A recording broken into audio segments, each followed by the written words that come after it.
What if I told you the love story we watched for 16 years was already falling apart before the cameras even started rolling, and that one private confession changed everything you thought you knew about this family? Stay with me because the truth gets deeper every minute. And if you believe in real, honest storytelling with a human touch, hit subscribe right now and join this growing community where we uncover what really happens behind the scenes. He told her in private that he did not have the interest anymore, yet when the cameras turned on, he refused to say it out loud. And that silent contradiction became the beginning of the end, because it is one thing to fall out of love, and it is another to force someone else to carry the blame for that loss. And for years, viewers believed they were watching a united, plural family built on faith, loyalty, and shared purpose. They smiled together, they celebrated anniversaries, they spoke about commitment and destiny, and they insisted that every relationship was intact, even when small cracks appeared in tearful confessionals. But behind that carefully maintained image, a different reality was quietly unfolding. And the most shocking revelation now is that long before the audience began questioning the stability of these marriages, one wife was already questioning everything, including the faith that shaped her identity. She now admits that even before the first episode ever aired, she was slowly deconstructing from the belief system that defined her life. She was unsure she believed in it anymore, yet she continued to perform the role on television, continued to wear the outward symbols for appearances, continued to advocate publicly for a principle she was privately doubting.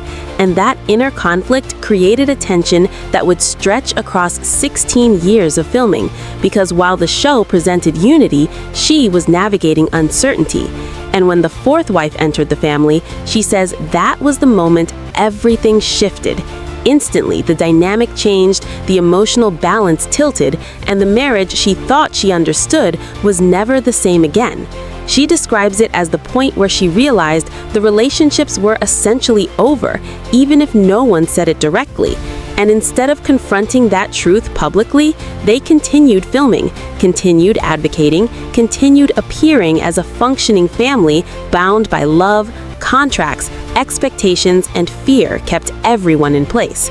And imagine knowing that the story being sold to millions was already unraveling behind closed doors, yet you still had to smile, still had to defend it, still had to explain it as a beautiful lifestyle choice. She explains that technically she had a voice in whether another wife could join the family, yet in reality, she did not feel she could ever say no, because saying no would mean consequences, emotional withdrawal, spiritual shame, and possibly punishment within the structure she was taught to honor. So every agreement carried fear rather than freedom, and that reframes so much of what viewers believed they were watching, because what appeared to be choice may have been survival, what looked like acceptance may have been coercion.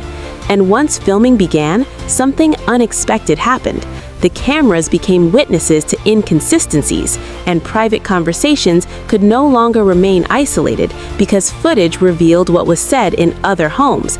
And suddenly, manipulation was harder to conceal when statements could be replayed and compared. She says that before the show, he could move from house to house, shaping narratives differently, telling each wife a slightly altered version of events, but once episodes aired, those differences became visible, and trust began eroding in a way it never had before. Because it is difficult to dismiss a feeling when you can watch proof of contradiction on screen. Affection shown elsewhere, promises reframed, tone shifted, energy redirected, and that slow erosion of trust built quietly each season, while the public narrative centered on resilience and advocacy. They marched, they spoke about legal reform, they insisted this life was empowering, even while privately struggling with doubt. And that contradiction forms the core of the suspense, because if the emotional separation had already begun, why continue defending the system? She explains that leaving is not simple. Disentangling from belief, identity, family income, and public reputation is complex and slow. deconstruction does not instantly create courage, especially when fear of spiritual consequences lingers. She acknowledges trauma. She acknowledges that she felt pressured by faith, by expectation, by the structure of the marriage, and that pressure shaped decisions for years. She does not frame it with cruelty. She speaks carefully, almost cautiously, extending grace to others, recognizing that survival within a complicated dynamic can blur lines between intention and impact. Yet the central truth remains. She felt she did not have full autonomy, and when autonomy feels compromised, resentment can take root beneath compliance. She describes the heartbreak of being the first wife, watching her husband fall in love again, then repeating that cycle multiple times, and how each repetition chipped away at self-worth, created jealousy, confusion, longing, and grief layered together. And viewers who once saw celebratory wedding scenes now reconsider those moments, wondering what emotions were suppressed behind polite smiles and steady voices. She confirms that when the fourth relationship solidified, the original bonds weakened significantly. And rather than addressing that openly, everyone adapted to a new version of reality, where attention was uneven, affection selective, and communication strained. And still, the cameras kept rolling, and the audience kept believing this was simply the evolution of a modern plural family, rather than the unraveling of it. She reveals that even when she expressed discomfort, she feared being labeled difficult or unfaithful to the principal. So silence often felt safer than confrontation, and that silence stretched across years, creating emotional distance that eventually became impossible to ignore. And yet, she stayed, partly because of contracts, partly because of financial stability, partly because of fear, and partly because hope can linger long after logic fades. She hoped effort would restore connection. She hoped fairness would return. She hoped that endurance would be rewarded. But over time, hope transformed into recognition that her needs were not being met, and that realization grew heavier each season. And when viewers ask why it took so long, she points to the complexity of deconstruction, the slow unraveling of teachings that once felt absolute, the gradual rebuilding of self outside a framework that defined her since youth. She admits that she no longer believes in the doctrine that justified her sacrifices, and that acknowledgement alone carries weight, because it reframes 16 years of advocacy into a story of transformation rather than unwavering conviction. And as she now prepares to share more through a memoir, suspense deepens.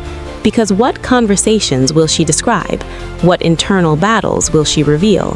What private turning points occurred off-camera? And how will that reshape the legacy of a series that influenced public perception across an entire state? She remains under contractual limits, so details are measured, but the promise of future clarity lingers, and audiences sense that the version of events they once accepted is incomplete. She emphasizes that healing rather than hostility guides her now, that growth requires honesty without cruelty, and that moving forward means establishing boundaries she once feared to set. She acknowledges that others in the family have their own perspectives, and that each experience differs, yet she stands firm in her truth, that she felt constrained, that she struggled silently, that the emotional marriage dissolved long before it officially ended, and that recognition changes everything. Because if the foundation shifted years ago, then what viewers witnessed was not a thriving love story, but a prolonged farewell performed in stages. And that realization keeps audiences listening, wondering what else remains unsaid, and whether the next revelation will confirm suspicions long held or introduce truths no one anticipated. And the loop tightens, because as more pieces surface, the central question grows louder. How much of what appeared stable was already broken, and how different would the narrative have been if honesty had replaced performance from the very beginning? As the years continued and the cameras kept documenting birthdays, anniversaries, road trips, and carefully staged family meetings, the emotional distance that had quietly formed did not disappear, it expanded. And what once looked like ordinary marital tension slowly revealed itself as something deeper, a gradual unraveling that none of them were ready to confront publicly. She explains that when affection becomes uneven, when one relationship clearly holds the majority of emotional investment, the imbalance is impossible to ignore, no matter how often it is reframed as fairness or scheduling challenges. And she describes watching subtle changes in tone when love and faith are intertwined. She reflects on how the promise of spiritual reward can overshadow immediate emotional discomfort, making it harder to identify imbalance. And by articulating that, she hopes others who feel similarly constrained might examine their own circumstances with compassion rather than shame. She does not frame herself solely as a victim, nor does she absolve herself of responsibility. She acknowledges that participation in any system involves choices, even if those choices are influenced by fear. And acknowledging complexity rather than simplifying it is part of honest storytelling. She hints again at her memoir, describing it as an opportunity to provide nuance, to explore childhood influences, early marriage expectations, and the psychological impact of sharing a spouse with multiple partners over decades. She suggests that understanding her journey requires context beyond the televised years, context that shaped her perception of love, duty, and sacrifice. And as anticipation builds around that forthcoming account, viewers are left contemplating how narratives evolve over time, how individuals can sincerely defend a lifestyle at one stage of life and later recognize its harm, and how growth often appears inconsistent from the outside, yet feels logical from within. She closes this chapter not with bitterness, but with measured resolve, stating that she cannot rewrite the past, but she can define her future. And that future centers on autonomy, emotional health, and transparency. And as the audience processes these layered admissions, the lingering question remains: if the unraveling began so early, how many other stories presented as stable are quietly shifting beneath the surface? And that curiosity ensures the conversation is far from over. Because when one person steps forward to re-examine a shared history, it invites everyone who witnessed it to look again with fresh eyes, and perhaps see what was always there, waiting to be acknowledged. In the end, this is not just about one family falling apart. It's about finding the courage to choose yourself after years of silence. And if this story moved you and you believe in honest conversations that put people first, make sure you subscribe and join our community, because together we are building a space where truth, healing, and real human stories always come first.